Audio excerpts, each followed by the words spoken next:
laughing and drunk. She told her friends that she could do better than me and even called me inferior. She didn't know that I was listening from the other room. I quietly picked up the Christmas gift I had planned to give her and left without saying a word. The next day, one of her friends messaged me and said, "What have you done?" She has been crying ever since. I'm 28, a software developer, and I thought I had finally found someone who understood me. Her name was Lila, and we'd been together for 2 years. 2 years of what I believed was mutual respect, shared dreams, and genuine connection. I met Lila at a tech conference in Austin. She was working in marketing for a startup, ambitious and magnetic in a way that drew people to her. I'm quieter, more analytical, the kind of person who prefers solving problems to being the center of attention. She used to say that's what she loved about me, that I was steady and real in a world full of posturing. Our relationship wasn't perfect. Over the past 6 months, I'd noticed small shifts. She'd started making offhand comments about my career trajectory, how some of her friends' partners were moving into management or starting their own companies. I was content where I was, good salary, interesting work, solid team. But Lila seemed to be measuring me against some invisible standard I hadn't agreed to. Still, I loved her. I'd spent weeks searching for the perfect Christmas gift, a vintage camera she'd mentioned once, casually, while we were browsing an antique shop. She'd picked it up, ran her fingers over the lens, and said it reminded her of her grandfather. I found the exact model online, paid more than I probably should have, and had it restored by a specialist. The night before Christmas Eve, Lila hosted a small gathering at our apartment. Just 4 of her friends from work, Paige, Kendall, Britt, and Simone. I'd ordered food, set up drinks, made sure everything was ready. Around 10, I excused myself to finish some work in the bedroom. A client had a critical bug that needed addressing before the holiday shut down. I was running through code when I heard the laughter from the living room get louder. They'd been drinking steadily for hours. I didn't think much of it. Lila's friends were always loud when they got together. But then I heard my name. I mean, he's nice and all. Lila's voice carried through the thin walls. But sometimes I wonder if I settled. I froze, my fingers hovering over the keyboard. Paige laughed. "Girl, you did not just say that. I'm serious." Lila's words were slurred but clear enough. Like, he's comfortable. Stable. But is that enough? Britt's boyfriend just bought her that car. Kendall's fiancé is opening his own firm. What's Jacob doing? The same thing he was doing when we met. My stomach dropped. Simone's voice was cautious. "Lila, you're drunk." "Maybe." "No, I'm honest when I'm drunk," Lila interrupted. "I could do better. I know I could. He's inferior." God, that sounds awful, but it's true. He doesn't push himself. Doesn't want more. Just sits there in his little developer bubble, perfectly happy being mediocre. The room went quiet for a moment. Then Kendall spoke up. "That's pretty harsh." "It's honest," Lila said. "You guys know what I mean. You've thought it too." I sat there, staring at my laptop screen without seeing it. My hands were shaking. 2 years. 2 years of planning a future with someone who thought I was inferior, who measured me against her friends' partners and found me lacking, who used the word settled. I saved my work, closed the laptop, and stood up. My movements felt mechanical, disconnected. I walked to the closet where I'd hidden the wrapped camera on the top shelf. The silver paper caught the light, the red ribbon I'd tied carefully that morning. I picked it up and held it for a moment. Then I grabbed my coat, my keys, and my wallet. The living room was a blur of faces as I walked through. Lila looked up, mid-laugh, her cheeks flushed. "Jacob, where are you going?" I didn't answer. Didn't look at her. Just kept walking to the door. "Jake, it's almost midnight. What's wrong?" I opened the door and stepped into the cold December air. Behind me, I heard Paige say something, heard chairs scraping. But I was already down the stairs, getting into my car, setting the wrapped gift on the passenger seat. I drove to my brother's place across town. Caleb opened the door in his pajamas, took one look at my face, and stepped aside without a word. I slept on his couch that night with the camera still wrapped beside me. The next morning, I woke up to 17 missed calls and 32 texts from Lila. I ignored them all. Around noon, my phone buzzed with a message from Kendall. "Jacob, I don't know what happened, but Lila's been crying since you left. She won't tell us what's wrong. She just keeps saying she ruined everything." "What did you do?" I stared at that message for a long time. What did I do? I read it again, feeling something cold settle in my chest. I typed back. "I didn't do anything. I just left." Kendall responded immediately. She's devastated. She thinks you're breaking up with her. Are you? I didn't answer. By evening, Lila showed up at Caleb's apartment.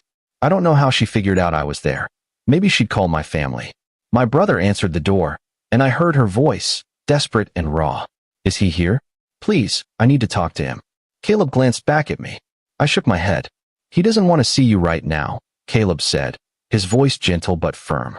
Jake, Lila called past him. Jake, please. I don't understand what I did. That's what broke something in me. She genuinely didn't know. Didn't remember. I walked to the door, and Caleb stepped aside. Lila's eyes were swollen, her makeup smeared. She looked smaller somehow, wrapped in the oversized coat I'd bought her last winter. Thank God. Jake, what's going on? You just left. You won't answer my calls. Did something happen? You don't remember last night? My voice came out flat. She blinked, confused. We were just having drinks. You went to work on something. Then you came out and left without saying anything. I've been losing my mind trying to figure out. You told your friends I was inferior. The color drained from her face. You said you settled for me. That you could do better. That I was mediocre, and you wondered if being comfortable was enough. I kept my voice level, watching her expression crumble. You said all of this while I was in the next room, Lila. Her hand went to her mouth. Oh my God. I heard every word. Jake, I was drunk. I didn't mean. That's the thing about being drunk, I interrupted. It doesn't make you a different person. It just removes the filter. You meant it. You just never intended for me to hear it. Tears were streaming down her face now. I don't think you're inferior. I don't. My friends were talking about their relationships, and I got caught up, and I said stupid things to sound. I don't know. God, I'm so sorry. Sorry you said it. Or sorry I heard it. She flinched like I'd slapped her. Both. Neither. I don't know. Jake, please. Don't do this. We can talk about it. I'll do anything. I felt tired suddenly, bone-deep tired. You compared me to your friends' boyfriends like I was a car you weren't sure you wanted to trade in. You used the word settled. Do you understand what that means? For 2 years, I thought we were building something together. But you've been keeping score, measuring me against people I don't even know. I wasn't. I promise I wasn't. It was just drunken bullshit, the kind of thing people say when they're trying to fit in with a conversation. Her voice was desperate. You know me. You know I love you. Do you? The question hung in the cold air between us. Lila opened her mouth, closed it, tears falling harder. I need you to leave, I said quietly.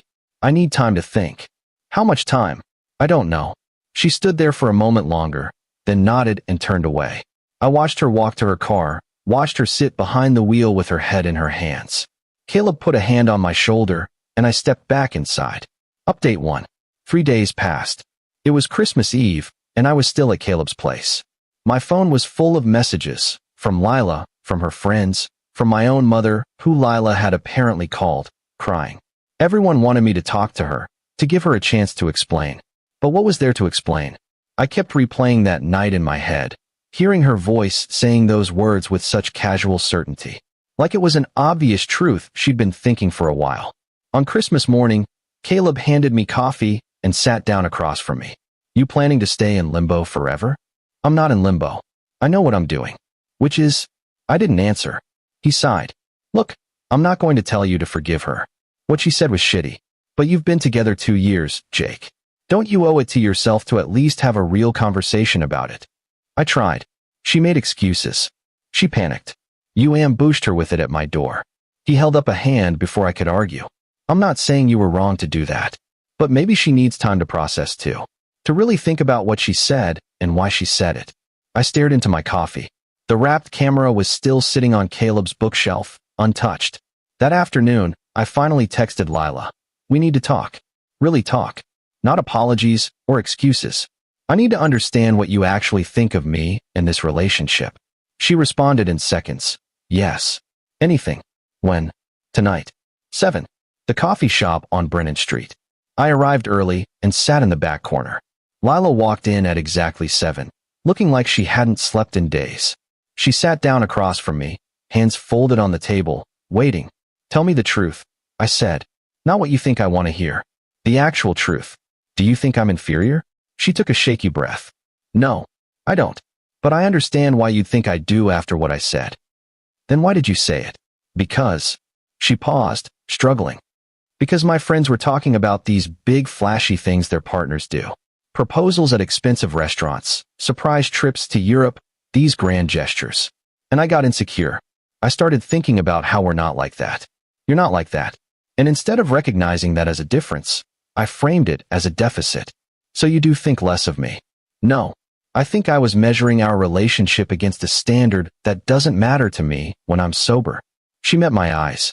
Jake, I don't want grand gestures. I don't want someone who's constantly chasing the next promotion or starting a company. That's not my life. But when I'm around my friends, I feel this pressure to have that life. To want that life. And I said things that betrayed everything I actually value. Which is what? You. The way you actually listen when I talk. The way you remember small things. The way you're content without needing constant validation or status. I called it mediocrity, but it's not. It's maturity. It's knowing what actually matters. I wanted to believe her. Part of me did. But another part couldn't unhear her calling me inferior. Couldn't unknow that she'd said it with such ease. I bought you something for Christmas, I said. I spent weeks finding it. It was supposed to be special. Her eyes filled with tears again. Jake. But here's the thing. I picked that gift because I pay attention. Because I remember that random afternoon when you picked up a camera and smiled. Because I care about making you happy in ways that aren't about money or status. And none of that mattered when you were talking to your friends. I was just the guy who wasn't as impressive as everyone else's boyfriend. I know, she whispered. I know I hurt you. I know I said unforgivable things. Are they unforgivable? She looked at me, really looked at me. I don't know. That's up to you. But I need you to know that I heard what you said at Caleb's door. About drunk words being honest. And I've spent 3 days thinking about whether that's true. About whether I really believe the things I said. And I don't, Jake. I really don't. What I believe is that I'm insecure and scared, and I projected all of that onto you in the worst possible way. We sat in silence for a while. The coffee shop bustled around us, families and couples enjoying the holiday. Finally, I spoke. I can't just move past this. Even if I believe you're sorry. Even if I believe you don't think those things when you're sober. You said them. And I'll always know you're capable of thinking them, even for a moment. So what are you saying? I'm saying I need space. Real space. Not a few days. Maybe weeks. Maybe longer. I need to figure out if I can trust you again. If I can trust that when things get hard or you're feeling insecure, you won't tear me down to make yourself feel better. Lila nodded slowly, tears streaming down her face. Okay. However long you need. I stood up. I hope you figure out what you actually want. Not what your friends have. What you want. I want you, she said quietly. Then prove it. Not to me. To yourself. I left her there and drove back to Caleb's. The wrapped camera sat on the passenger seat. When I got inside, I unwrapped it carefully and held the restored vintage camera in my hands. It was beautiful, exactly what she'd wanted. I took a photo of it and posted it for sale online. It sold within 2 hours. Update 2. 2 weeks into January, I moved back into our apartment. Lila had been staying with Paige. We'd agreed she'd move out by the end of the month, that we'd split things fairly and go our separate ways. The apartment felt different, emptier, even though most of her things were still there. I was packing up the kitchen when my phone rang. It was Simone, one of Lila's friends from that night. Jacob, do you have a minute? Sure. I need to tell you something. About that night.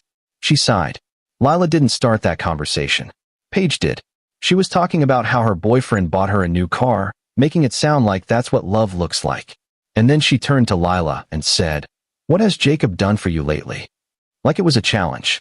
I frowned. Okay. And Lila tried to deflect at first. She said you were great, that you'd been planning a special Christmas. But Paige kept pushing, kept comparing. And then Britt and Kendall joined in.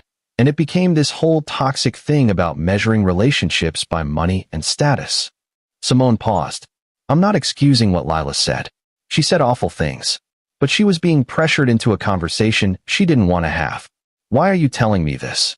Because I've watched Lila these past 2 weeks, and she's destroyed. She knows she messed up. But I also watched her friends corner her into a conversation designed to make her feel bad about her relationship. They do that. They're competitive and toxic, and they've been doing it for years. Lila usually doesn't engage, but that night she was drunk and vulnerable, and she caved. I didn't know what to say. I'm not asking you to take her back, Simone continued. I'm just saying, context matters. And maybe Lila needs to figure out why she surrounds herself with people who make her feel like she has to perform or compete. After we hung up, I sat with that information for a long time. It didn't change what Lila had said, but it added layers to it. She'd been set up to fail that night, pushed into a mindset she might not have arrived at on her own. When Lila came by to pick up more of her things, I asked her about it. Did Paige start that conversation? She looked surprised. Simone told you. Yeah. Lila set down the box she was holding. She did. But that doesn't excuse what I said. I still said it. No, it doesn't excuse it. But it explains it. I've been thinking a lot about my friendships, Lila said quietly. About why I spend time with people who make me feel inadequate. Who turn everything into a competition. I think I've been confusing their ambition with my own. Trying to want what they want because it seems like I should. And what do you actually want? She looked at me, and for the first time in weeks, I saw clarity in her eyes. I want someone who sees me. Who pays attention. Who doesn't need me to be something I'm not. She swallowed hard. I wanted you. I still do. But I understand if that's not possible anymore. I didn't answer right away. Instead, I asked, are you still friends with Paige? No. I'm not friends with any of them anymore. Why? Because Simone was right. They're toxic. And I can't be the person I want to be when I'm around them. I can't value the things I actually value when I'm constantly being told they're not enough. We stood there in the half-packed apartment, and I felt something shift. Not forgiveness, not yet, but understanding. Lila had been living in two worlds, the one she actually wanted and the one her friends told her she should want. And that night, drunk and off guard, she'd let the wrong world speak.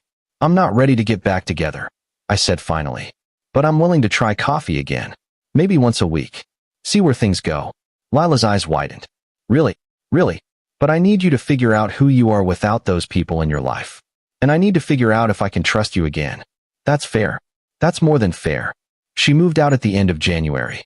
We had coffee the following week, then again the week after. The conversations were careful at first, both of us navigating new territory. But slowly, incrementally, we started to rebuild something. Not what we had before, that was gone. But something more honest, more deliberate. By March, we were dating again, officially. It wasn't the same relationship. We were more careful with each other, more aware of the damage words could cause. Lila had started therapy, working through her insecurities and her tendency to seek validation from people who didn't have her best interests at heart. I never bought her the camera. That ship had sailed. But one Saturday in April, we were walking through a flea market, and she stopped at a booth selling vintage photographs.